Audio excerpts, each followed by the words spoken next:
Apocalipse capítulo 20, verso 11, vamos ver o que diz a palavra do Senhor. João está tendo visões. Vi um grande trono branco, e aquele que nele se assenta, de cuja presença fugiram a terra e o céu, e não se achou lugar para eles. Vi também os mortos, os grandes e os pequenos, postos em pé diante do trono. Então se abriram os livros. Ainda outro livro, o livro da vida, foi aberto. E os mortos foram julgados segundo as suas obras, conforme o que se achava escrito nos livros. Deu o mar os mortos que nele estavam. A morte e o além, além aqui, a palavra grega Hades. A morte e o Hades entregaram os mortos que neles havia, e foram julgados um por um, segundo as suas obras. Então, a morte e o inferno foram lançados para dentro do lago de fogo. Esta é a segunda morte, o lago de fogo. E se alguém não foi achado inscrito no livro da vida, esse foi lançado para dentro do lago de fogo. Deixa aberto aí, não feche. Feche apenas os olhos para mais uma oração.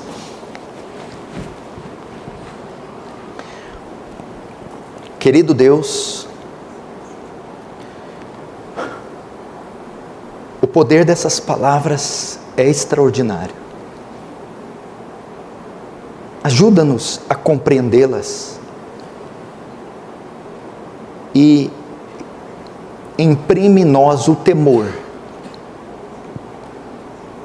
necessário, compatível a estas mesmas palavras. Espírito Santo, somos fracos e pecadores, indignos e merecedores de qualquer coisa, mas tem compaixão de nós e dessa geração decadente.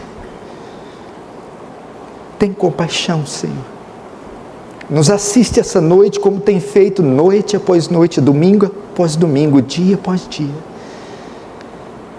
Já estamos fartos de sermões, retórica, exposições áridas, secas, destituídas de vida, poder, graça, unção, que não mudam ninguém, só engordam as mentes e incham os cérebros. Mas que essas palavras hoje desçam ao coração e queimem, ardam, até gerarem frutos, transformação, salvação. Que o temor do Senhor se apodere desse salão e leve mentes cativas à obediência de Cristo Jesus. Que teu reino avance.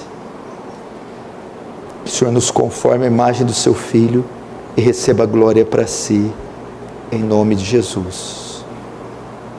Amém.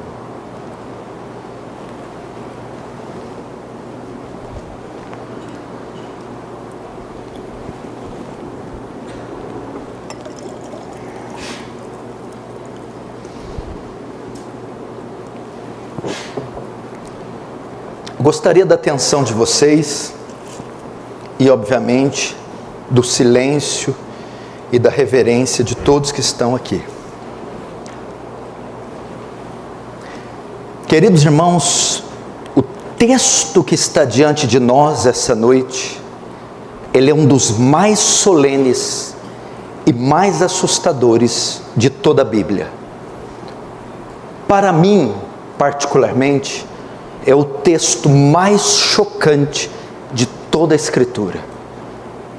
O juízo final.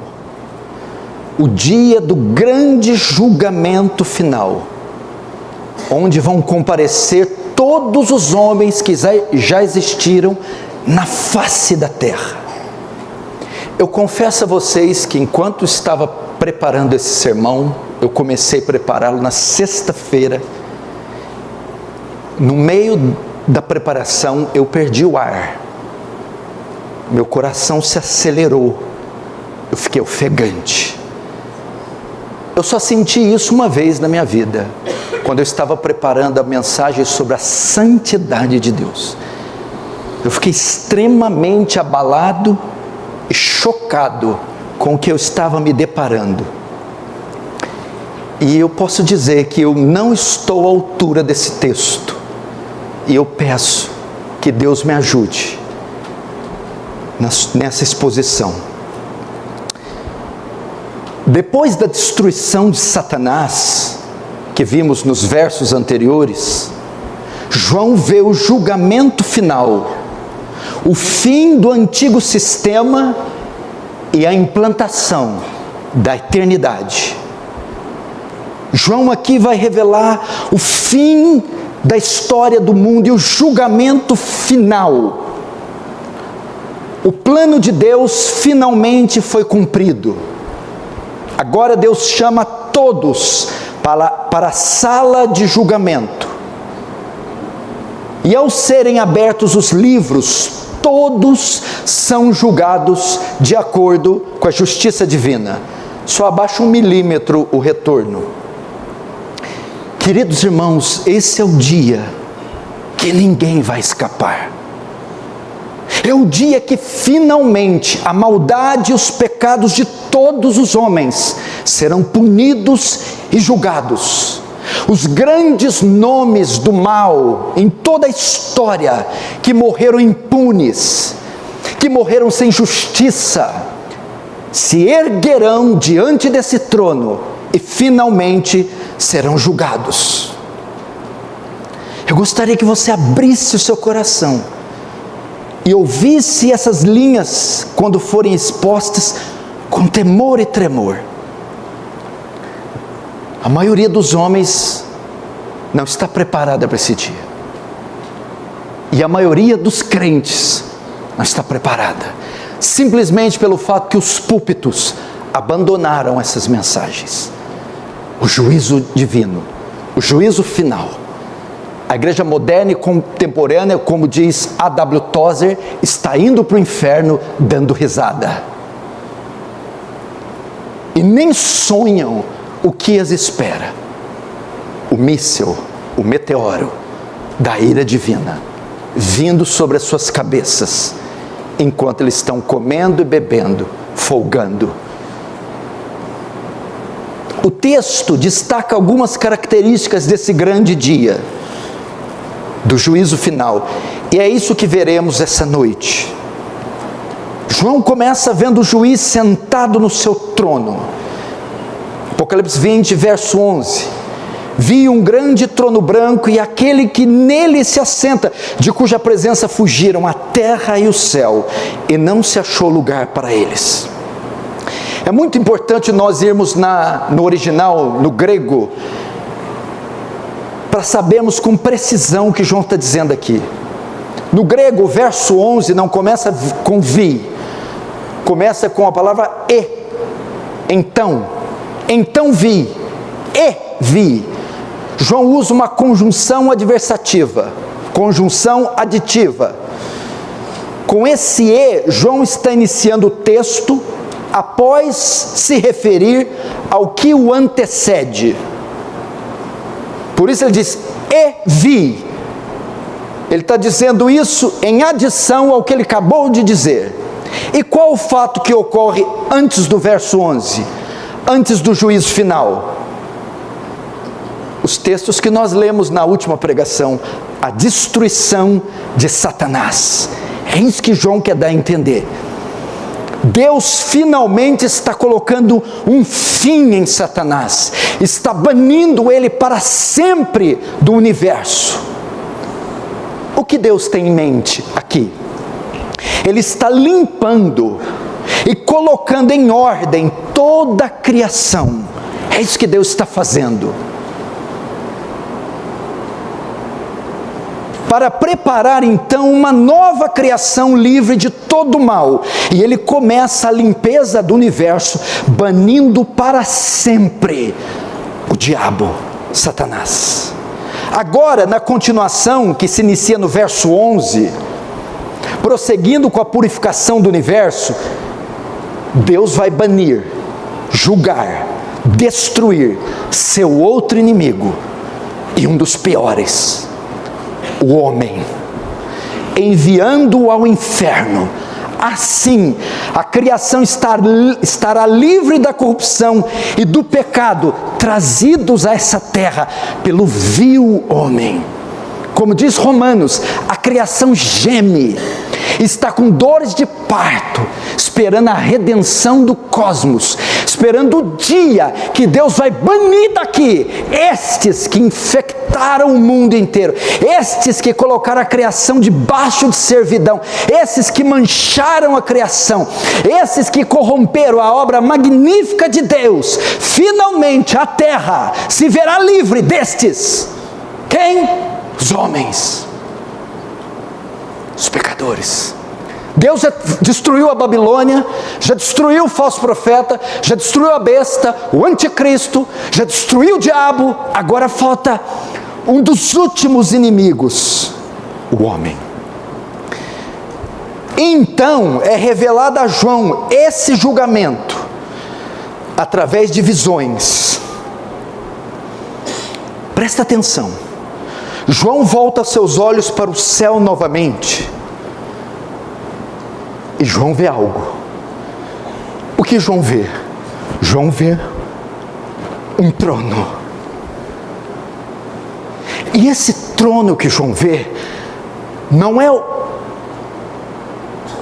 trono de um rei, o trono de um monarca, mas é o trono de um juiz, é o trono do julgamento.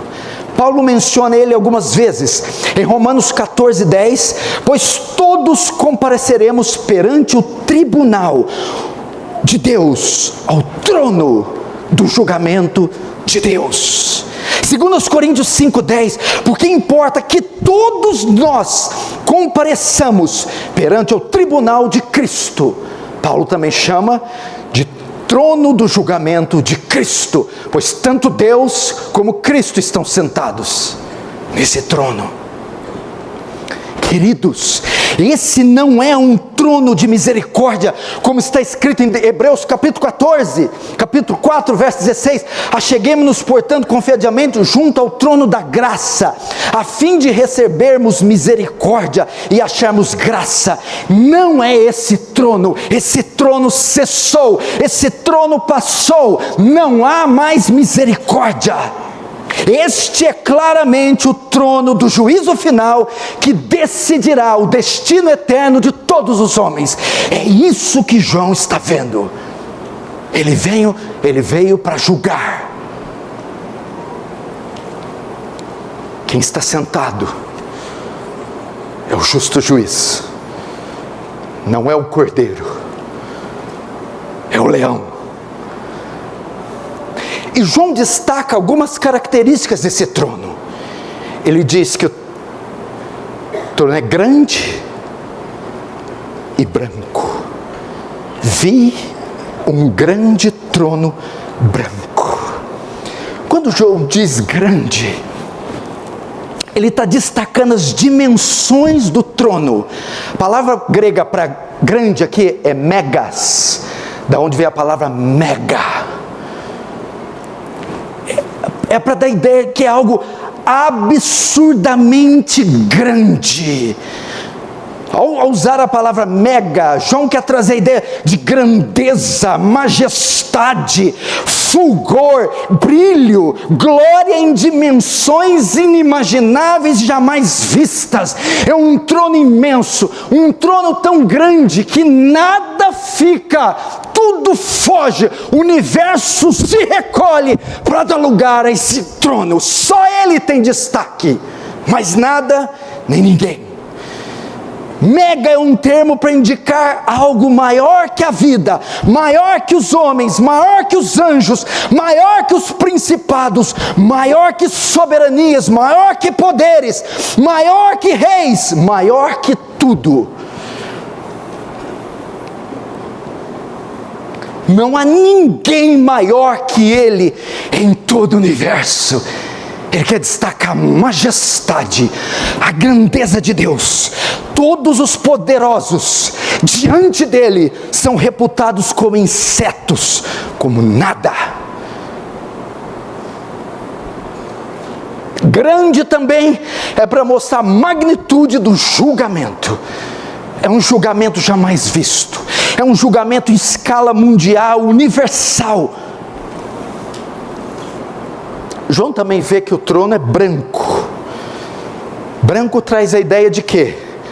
Pureza, santidade, absoluta isenção de falha, absoluta isenção de impureza, absoluta isenção de pecado. Por isso ele é branco. Branco tem esse sentido, mas especificamente aqui, branco tem um sentido adicional de justiça divina. Isso quer dizer que não existe nem mesmo um salpico, uma mancha, uma marca de dobra que desfigura a brancura da perfeita justiça de Deus. Branco é para mostrar a excelência moral e a perfeita justiça de Deus. É o brilho reluzente de sua santidade e justiça perfeitas, de modo que nem os serafins podem contemplar. Eles têm que cobrir o rosto.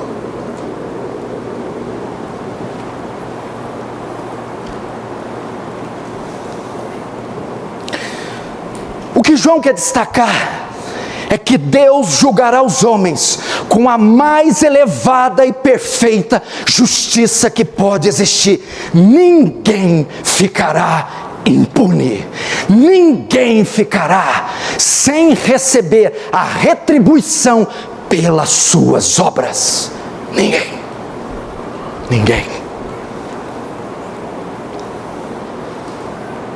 É um trono que ocupa todo o universo, cuja brancura reflete a perfeita justiça de Deus. Agora, João está dando características do trono. Agora João vai mostrar quem está sentado no trono. O texto diz, no verso 11, vi um grande trono branco, e aquele que nele se assenta. João se limita a dizer, e aquele que nele se assenta. João recusa nomear quem está sentado. João não usa adjetivo. João não define quem está sentado. Porque Deus é maravilhoso demais para ser descrito em termos humanos, em adjetivos finitos, em adjetivos humanos. O esplendor e a majestade desse que está sentado é tão grande que João se recusa a defini-lo. Mas nós sabemos que João tem em mente aqui o ancião de dias, citado em Daniel 7. E ele, Deus, está sentado na sala do trono para dar início ao maior julgamento de toda a história. Mas aqui há algo ainda mais intrigante. O fato de João não descrever a figura que está sentada no trono.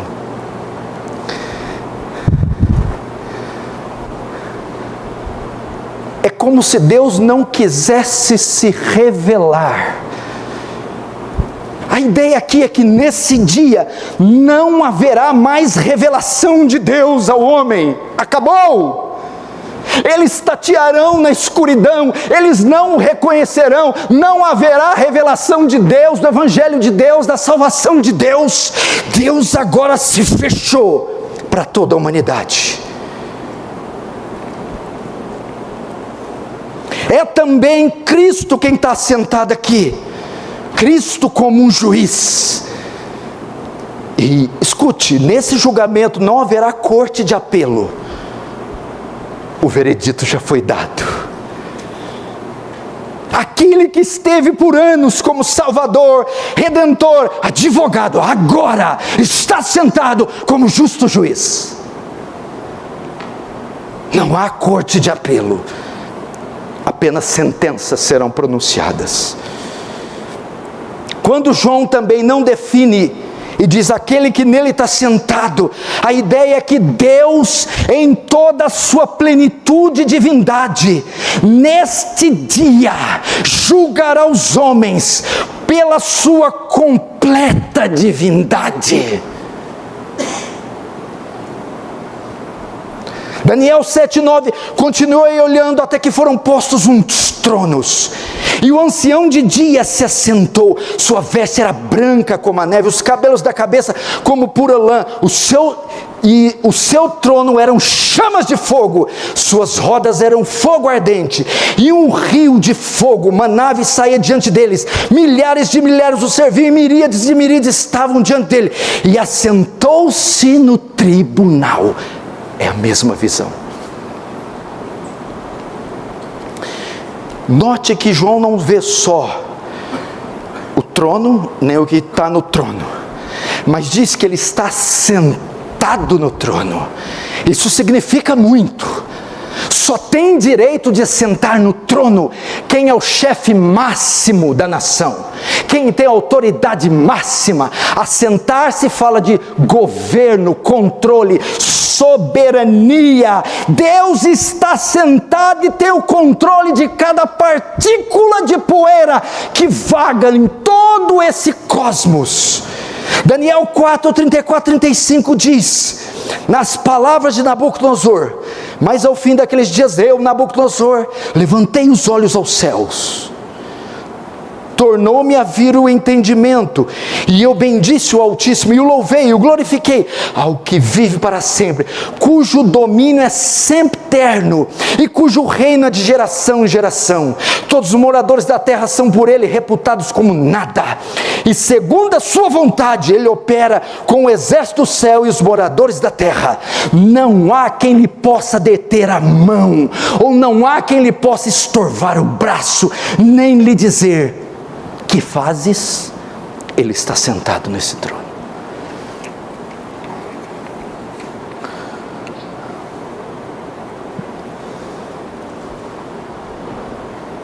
João descortina para nós o penúltimo ato da peça, e um dos mais chocantes e aterrorizantes: o julgamento. Essa face de Deus não é pregada em púlpito algum, quase em púlpito algum desse planeta. A justiça, a ira. Sabe o que é o pior no julgamento? Na condenação? Não é o diabo, é Deus. E a imagem desse julgamento é tão esplêndida, a glória desse julgamento é tão esplêndida, presta atenção, que a criação, o cosmos, a lua, as estrelas, o sol, o mar, os peixes, os animais, a criação sentirá o impacto desse julgamento. O texto diz, verso 11, vi um grande trono branco e aquele que nele se assenta, de cuja presença fugiram o céu e a terra, e não se achou lugar para eles. Meu irmão, o impacto desse julgamento, esse julgamento é tão terrível. A ideia do grego é que o céu e a terra fugiram com o fim de buscar abrigo, segurança. É um ato tão solene, tão esplêndido, que a criação vai se dissolver, que a criação vai fugir, que a criação vai desaparecer desse julgamento. Presta atenção, no capítulo 4, também uma descrição do trono. Vocês se lembram quando eu comecei a série? João vê uma porta aberta no céu e entra, e vê o trono. O capítulo 4 dá uma descrição do trono. João vê em capítulo 4 um arco-íris. Junto ao trono há um arco-íris, mas aqui não. Arco-íris é símbolo da aliança, símbolo das promessas. Neste trono fugiu tudo. Não há aliança mais e não há promessas mais feitas aos homens, oferecendo perdão, redenção, bênção. Mas aqueles que o rejeitaram, diante desse trono, não haverá mais promessa, não haverá mais aliança. Fugiu. Apocalipse 4 também, João vê trovões diante do trono. O que são trovões? Apesar de rugirem, relampejarem, esses trovões são os alertas de Deus, chamando o pecador, dizendo: se arrependa, volte, volte. Mas aqui João não vê mais relâmpagos, tudo fugiu, acabou, não há mais arrependimento, não há mais salvação.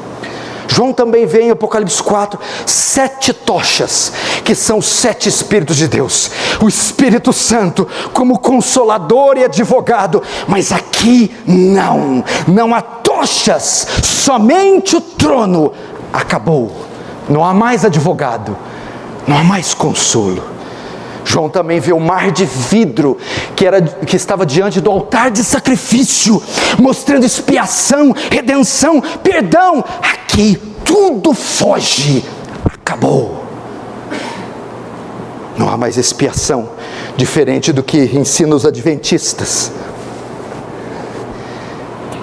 E por último, pasmem, em Isaías 6, quando Isaías vê o trono de Deus, na morte do rei Uzias, eu vi o Senhor assentado sobre um alto sublime trono. O que mais que Isaías vê lá? Ele vê algumas criaturas lá. Quem são? Quem são? Serafins, que dizem de dia e de noite: santo, santo, santo.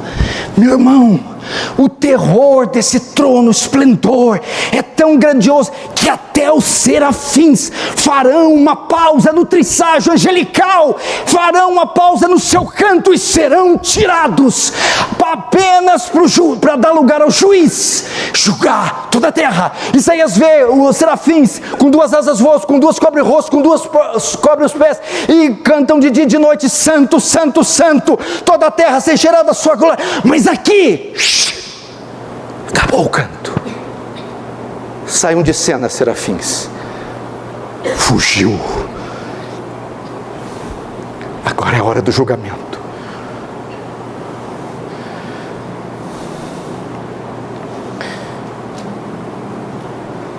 Vi um trono branco de cuja presença fugiram o céu e a terra e não se achou lugar para eles. Nesse dia, João quer mostrar também que a criação de Deus será afetada de tal maneira que a terra passará por uma total mudança. Nesse momento, a atmosfera, as galáxias, o universo será enrolado como um pergaminho para ser substituído pelo novo céu e nova terra. A antiga ordem aqui desaparece e dá lugar à nova ordem. Conforme Apocalipse 6, que já tinha sido registrado, verso 13: as estrelas do céu caíram pela terra, como a figueira quando abalada por vento forte deixa cair seus figos verdes. O céu recolheu-se como um pergaminho quando se enrola. Então todos os montes e ilhas foram removidos do seu lugar. É exatamente isso que João está contemplando agora. Salmo 75:2, quando chegar o tempo determinado, julgarei retamente, dissolve-se a terra e todos os seus moradores. Salmo 97:5, derretem-se como cera os montes, na presença do Senhor de toda a terra. É exatamente o que João está vendo. A criação se dissolvendo diante desse julgamento.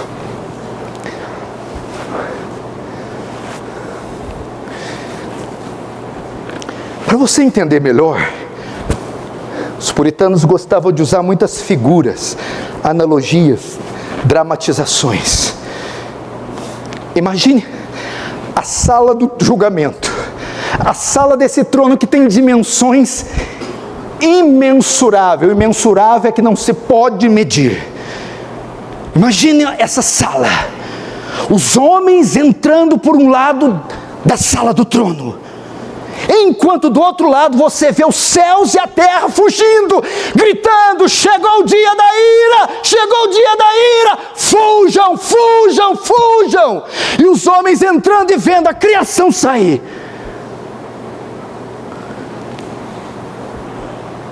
De um lado entram os homens, em fila, como prisioneiros. Enquanto entram, eles notam o céu e a terra fugindo, porque não ousam estar naquele trono. 1 João 2,17, ora o mundo passa bem como toda a sua concupiscência. Esse termo aqui, o mundo passa, no grego, quer dizer, o mundo está sendo empurrado para fora. A velha ordem, passando.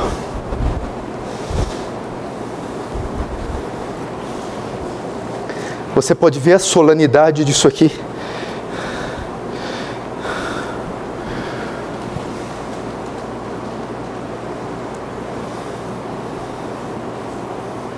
Agora, João estava destacando o trono e quem estava sentado no trono.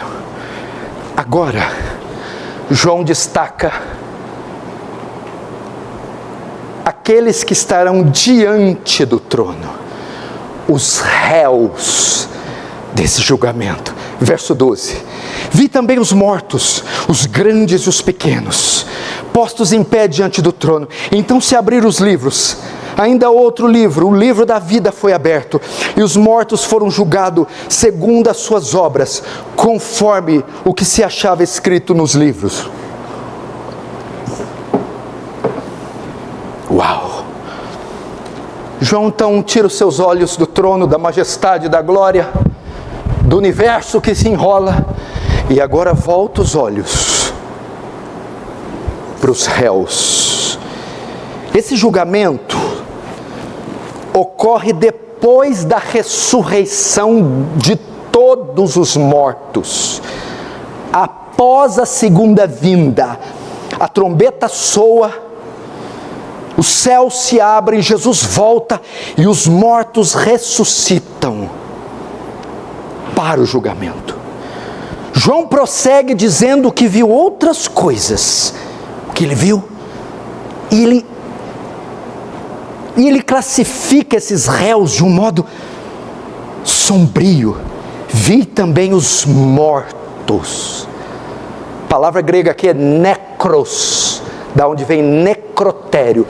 Eu vi necros. Não haverá ninguém vivo. A terra já foi julgada. Todos estão mortos.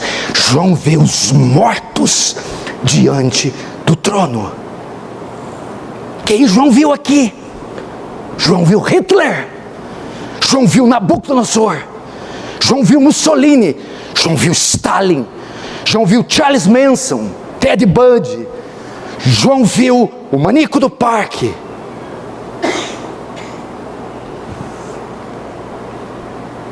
Será que João viu meu pai, que morreu em 1982? Será que João viu a sua avó, tia, primo? É a primeira vez que os incrédulos aparecem na eternidade. João vê necros. Sepulturas se abrem. Todos, desde Adão, ressuscitam. Estão de pé diante desse trono. Será que ele viu alguém que nós amamos? E notem, eles não estão vestidos de roupas brancas de linho, como João vê em outros capítulos. João não vê eles vestidos com roupas brancas da justiça de Cristo, remidos por Cristo, salvos por Cristo, justificados por Cristo. João só vê necros, mortos, condenados. Você se lembra daqueles filmes da década de 70 e 80? A Volta dos Vivos Mortos, onde uma explosão nuclear, uma radiação, encontra alguns cemitérios e aqueles homens, aquelas criaturas decompostas se tornam a vida. E elas vão todas deformadas, andando com dificuldade. É mais ou menos o que João vê. Um exército incontável de necros. Todos os mortos de todos os tempos, não importa como morreram, estarão lá, de pé, diante do trono. Todos aparecem diante do juiz de toda a terra. Todos eles ressuscitam para receber uma sentença de condenação. O texto diz: eu vi pequenos e grandes. Pequenos e grandes. Isto é, todos os seres humanos, a totalidade da humanidade, estará de pé diante do justo juiz. E o texto diz, temos que dar ênfase,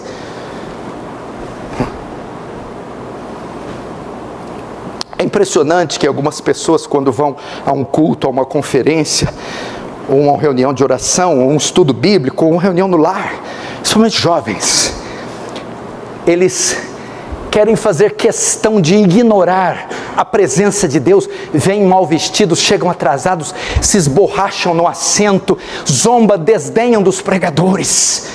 Neste julgamento eles não estarão assentados, eles não estarão à vontade, eles estarão dispersos no hall do julgamento, eles estarão de pé, num sentido judicial, como prisioneiros culpados, e agora vão chegar diante do justo juiz e serão julgados. É isso que João está vendo. Serão culpados, condenados diante do tribunal da justiça divina. Eles não debocharão dessa vez, eles não se esparramarrarão, eles não estarão à vontade, estarão de pé diante do justo juiz e terão que encará-lo face a face.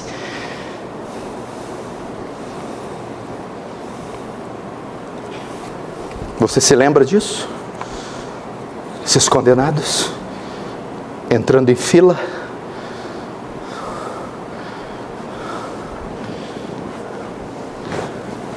agora João vê livros,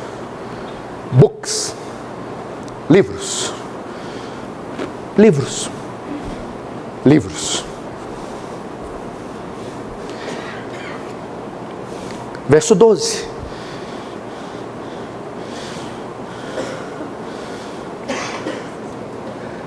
Então se abriram livros, e os mortos foram julgados segundo as suas obras, conforme o que se achava escrito nos livros. João volta à profecia de Daniel. A profecia de Daniel, Daniel 7, retrata também o dia do julgamento, onde os livros são abertos. Que livros são esses? Porque nesse tribunal vai haver livros. Esses livros contêm os registros de todas as nossas obras, quer sejam boas, quer sejam más. Pois Deus, que é o onisciente, que tudo perscruta, que tudo sabe, registrou todas estas obras em seus livros. Daniel 7:10 diz: o ancião de dia se assentou, um rio de fogo manava e saía diante dele. Assentou-se o tribunal e se abriram os livros. Vão estar registrados neles palavras, ações. Você acha que palavras não? Jesus disse: e toda palavra frívola que o homem disser, me dará conta no dia do juízo. Aqui estarão essas palavras. No dia que Deus há de julgar os segredos do coração, até intenções estarão registradas no livro.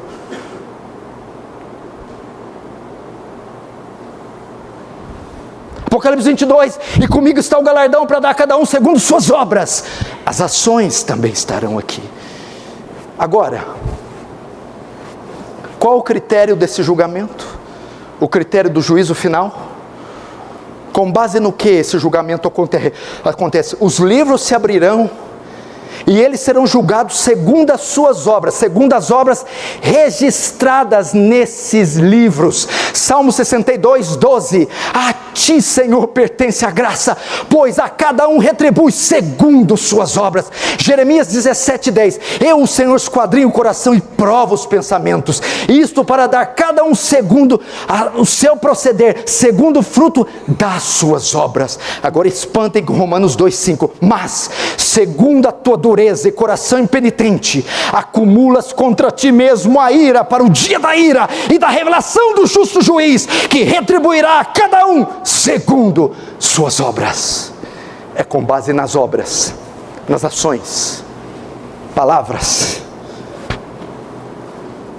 pensamentos e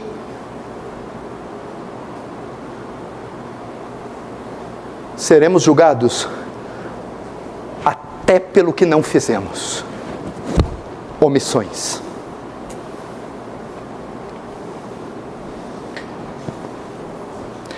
Pastor, por que o senhor é tão duro? Por que o senhor prega dessa maneira? Levante-se alguém e venha aqui e me ensine como pregar esse texto diferente do que eu estou pregando.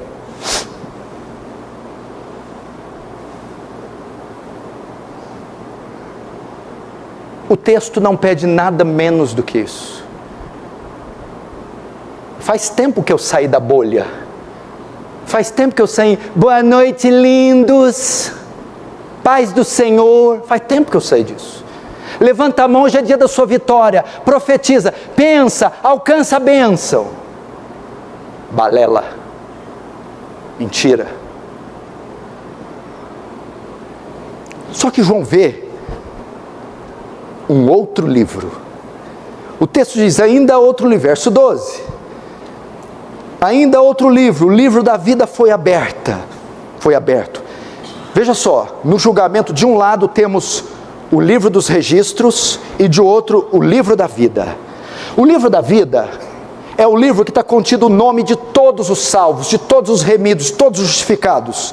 Porque no julgamento se encontram os dois livros, preste atenção. Uma pessoa é julgada e declarada absolvida com base no fato do seu nome estar ou não registrado no livro da vida. Não é por causa de obras, mas por causa da graça salvadora de Deus, que o nome dela estará registrado no livro da vida. Essa é a única chance de escapar do tribunal, é o seu nome estar registrado no livro da vida.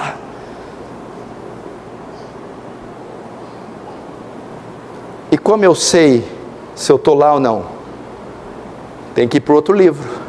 O que está escrito desse fulano no livro? Dependendo do que está escrito, está no livro da vida. Dependendo do que está escrito, não está no livro da vida. Mas aí não dá ideia de salvação por obras? Não. Pela graça sois salvos por meio da fé, isso não vem de vós, é dom de Deus, não vem de obras, para que ninguém se glorie. Mas as obras são evidência que eu sou salvo. Como é que alguém pode ser dito que sou salvo pela graça, estou no livro da vida? Mas o livro do registro não tem obra que evidenciam o seu nome no livro da vida. Nem todo que diz Senhor, Senhor entrará no reino do céu, que diz que o nome está no livro da vida. Mas só aquele que faz a vontade do meu Pai, que tem as obras registradas no livro dos registros. João também vê que o julgamento é individual.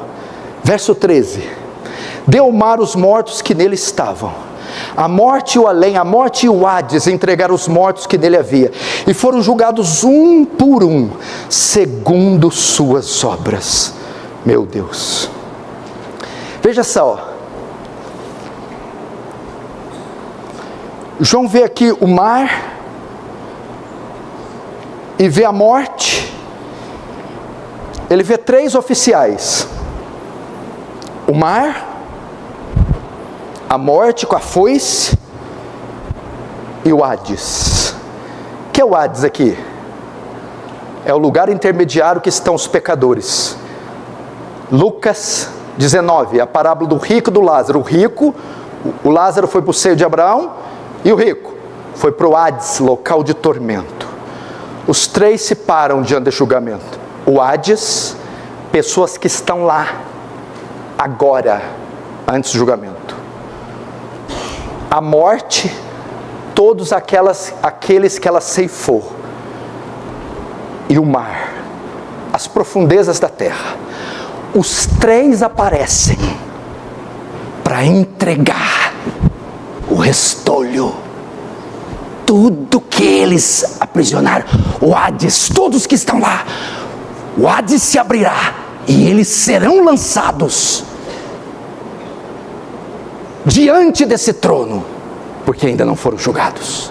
O mar, a terra, vomitará todos os mortos que ela chupou, enterrou, todos os mortos dos mares. O mar devolve esses mortos. E a morte, os 3 aparecem lá para entregar todos que morreram para serem julgados. Mesmo aqueles de lugares mais longínquos virão. Preste atenção. Alguns acharam que escapariam do julgamento pela morte. Lembra de Hitler? Um dos homens mais perversos que viveu na terra.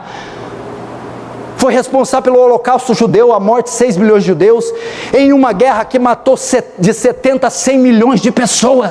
Quando Hitler viu que estava perdendo a guerra, o exército vermelho invadiu Berlim, o que Hitler fez?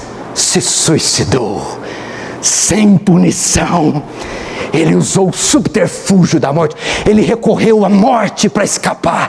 Ele pediu ajuda da morte para escapar do julgamento. Mas nesse dia, a morte escoltará Hitler até o julgamento. E a morte não o livrará desse dia.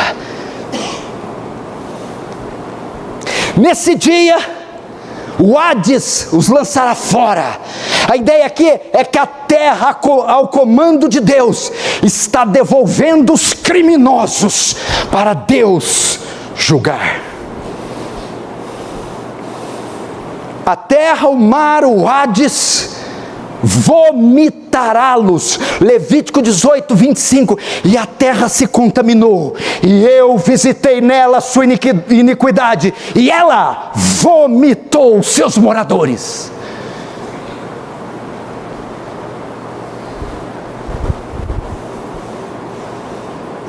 Não adianta suicidar para escapar. Não adianta, for melhor morrer. Quer ver um conselho? Fui visitar um homem de 50 anos, soro positivo, HIV, AIDS. Esse homem estava pesando 40 quilos. O relógio dele vinha assim, todo o braço, de tão fino. Como que ele pegou AIDS? Era um homem extremamente promíscuo, prostituto, a vida devassa. E quando eu visitei ele, ele disse: ai, pastor, eu não aguento mais, eu estou pedindo que Deus me leve, e Ele não me leva. Então, inspirado pelo Espírito Santo, eu olhei para ele: sabe por que Deus não te levou ainda? Porque se Ele te levar, você vai para o meio do inferno. Aquele homem assustou. A morte não será o seu refúgio, a morte não te livrará, a morte te entregará. Preguei o evangelho para esse homem, dei a Bíblia para ele e pedi para ele ler o evangelho de Mateus. Quando ele acabou de ler Mateus, ele morreu. Eu espero ver esse homem nos céus.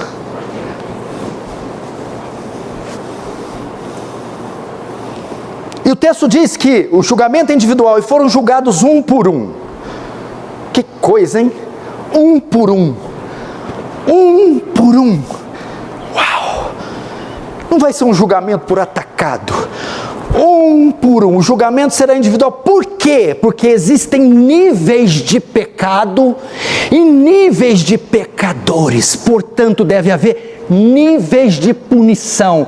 Uma velhinha avarenta, chata, que será condenada, não vai ter a mesma punição de Hitler. Ambos serão lançados no inferno. Aqui aponta para quê? Haverá graus de punição no inferno. De uma maneira bem pitoresca para ilustrar, quase cômica, porém, por favor, não riam. Vai haver alas mais quentes e menos quentes no inferno. Essa é a ideia. Mateus 10, 14 e 15. Se alguém não vos receber, nem ouvir as vossas palavras, ao sair daquela casa ou daquela cidade, sacudi o pó de vós. Em verdade vos digo que menos rigor haverá para Sodoma e Gomorra no dia do juízo. Menos rigor, mais rigor. Menos punição, mais punição. Vai graus de punição no inferno. Lucas 12, 47 e 48. Diz que um será castigado com mais açoites, outro com menos açoites. É a figura para dizer o quê? Haverá graus de punição no inferno. O que você prefere? Mais açoites ou menos no inferno? Quem prefere menos? Levanta a mão. Tá de brincadeira, né, meu irmão? Leonardo Ravenhill diz assim: prefiro ser o último do céu do que o primeiro do inferno. Prefiro ser o último do céu do que o primeiro do inferno.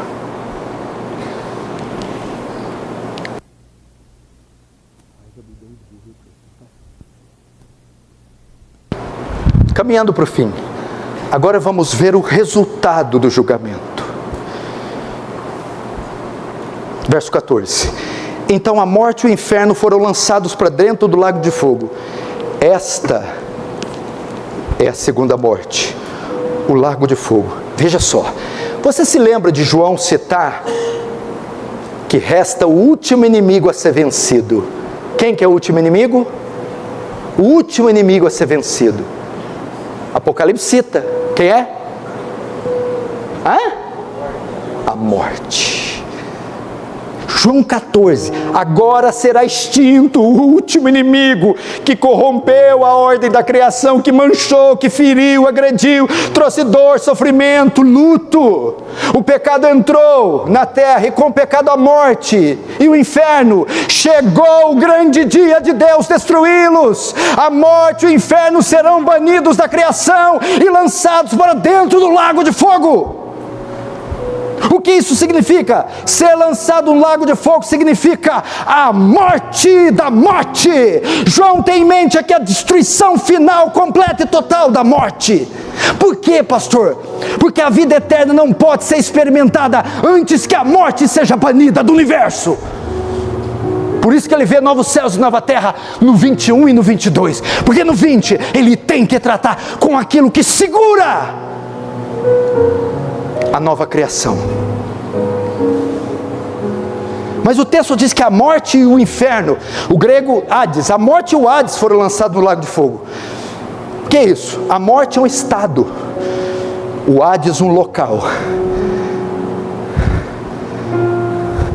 Tanto a morte quanto o Hades serão lançados no lago de fogo. O que é isso? A autoridade que eles exerceram durante todo o nosso período finalmente chega ao fim.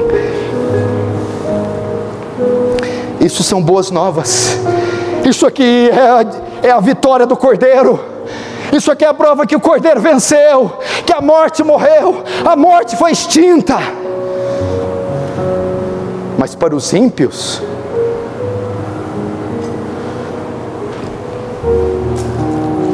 depois dessa morte, depois da segunda morte, não haverá mais vida.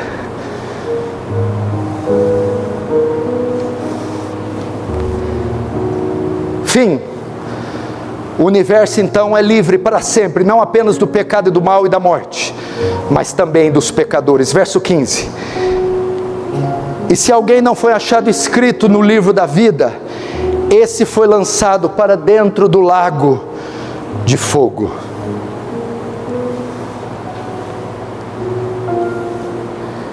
Você viu aqui?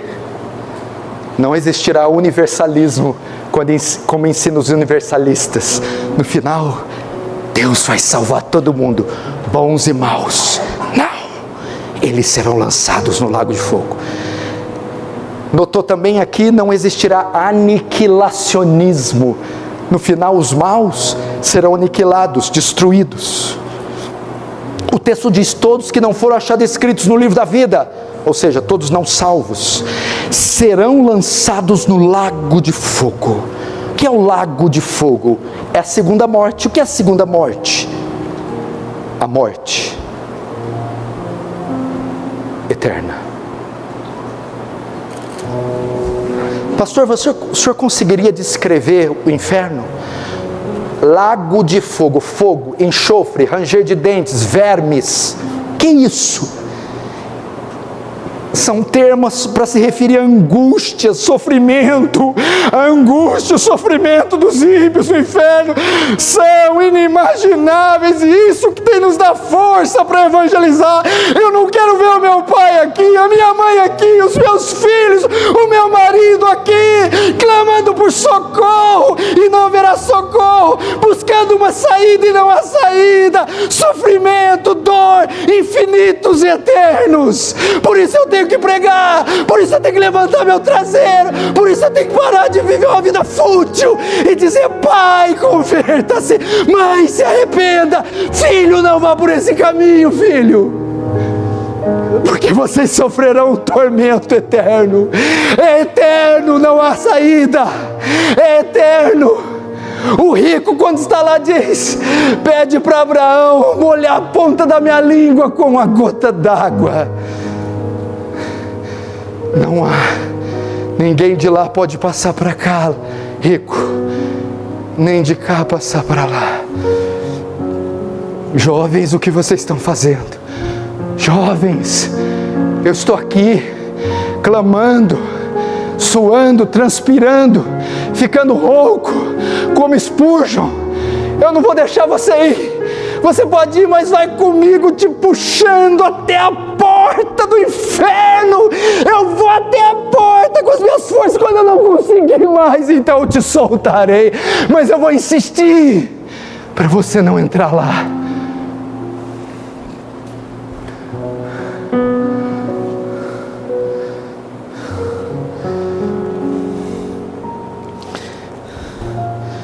É um lugar cheio de agonia, sem fim, sem saída, sem alívio, sem alívio, sem alívio. A pior coisa para mim é fazer um velório, e principalmente um velório de alguém que eu sei que não é salvo. Quando eu olho o caixão e aquele corpo inerte, eu digo: meu Deus, o corpo está aqui, mas onde está a alma?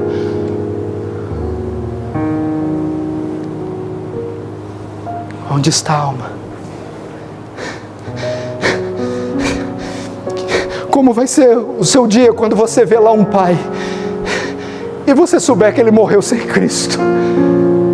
Como você vai ficar se recebeu notícia que o seu filho, após vir de uma festa drogado, morreu em um acidente automobilístico? Como você vai ficar se vê esse marido, essa mulher? Irmãos, acordem. O que adianta o homem ganhar o mundo inteiro e perder sua alma? Perca o mundo e ganhe a sua alma.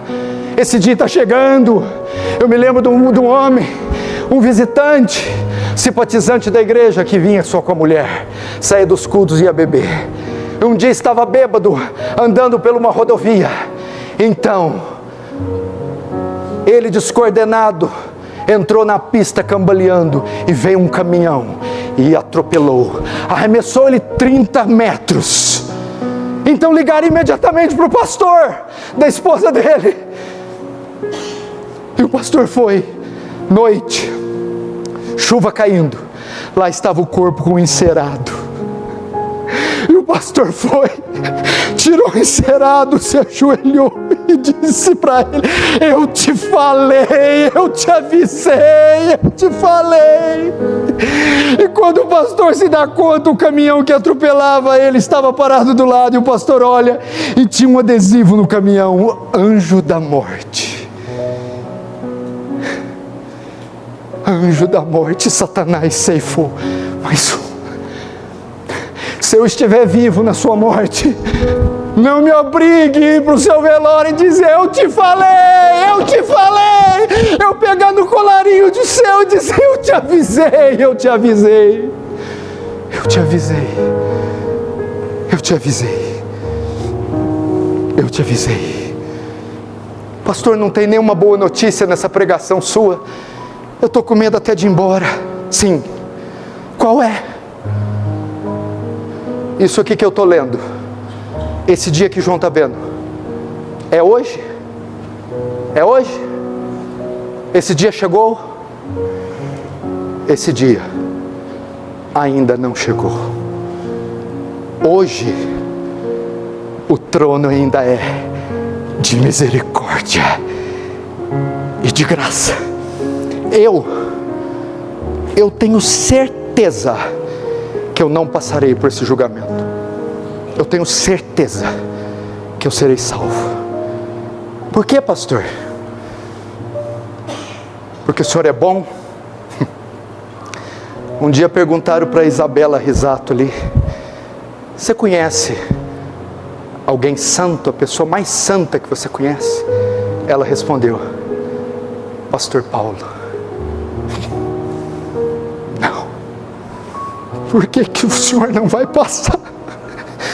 Porque um dia eu olhei para aquela cruz e ali depositei meus pecados e minha confiança de salvação. É por isso que eu não passarei, porque a cruz me perdoou, porque um dia eu olhei para ela e ali meus pecados foram levados. E eu te clamo, essa cruz está erguida aqui hoje. Olhe para ela, deixa ali seus pecados e bote sua esperança de salvação nela. Caso contrário,